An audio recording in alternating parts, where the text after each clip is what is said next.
ইন্না কায়দাকুন্না আযীম, নিশ্চয় তোমাদের মহিলাদের ষড়যন্ত্র কঠিন। কথাটা আল্লাহ তাআলা বলছেন জুলাইখার স্বামী জুলাইখাকে, যে ইন্না কায়দাকুন্না আযীম, নিশ্চয় তোমাদের ষড়যন্ত্র বড় কঠিন। ওয়াইন্না কায়দা শয়তানে দাঈফা, আর শয়তানের ষড়যন্ত্র দুর্বল। পাশাপাশি দুইটা উল্লেখ করলেন। তাতে আল্লাহ বললেন তোমাদের মহিলাদের ষড়যন্ত্র কঠিন, বড় শক্তিশালী, আর শয়তানের ষড়যন্ত্র দুর্বল। অথচ শয়তান কি একটু বলি, আল্লাহ যখন শয়তান ইবলিসকে বললেন যে আদমকে মেনে নাও, তো ফেরেশতারা মেনে নিল, ইবলিস মানল না।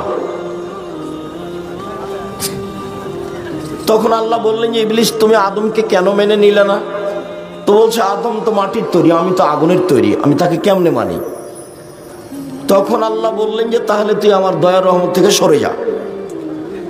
তখন ইবলিস বলল যে ঠিক আছে, আমি আপনার দয়া রহমত থেকে সরে যাচ্ছি, তবে আমার একটা কথা মানতে হবে। সেটা কি? আমাকে কিয়ামত পর্যন্ত বেঁচে থাকার সুযোগ দিতে হবে। তো ও বলেছে ইলা ইয়াউমিল কিয়ামা, কিয়ামত পর্যন্ত।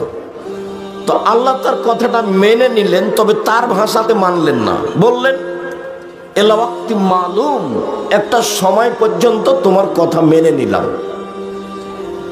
কারণ ইবলিস লম্বা সময় বেঁচে থাকবে, তো তোমার কথা আমি একটা সময় পর্যন্ত মেনে নিলাম। যেমন এই কথা বলেছে, তেমনি ইবলিস বলছে রব্বি, হে আমার প্রতিপালক। দেখুন ওর ভাষা কেমন, বলছে রব্বি, হে আমার প্রতিপালক,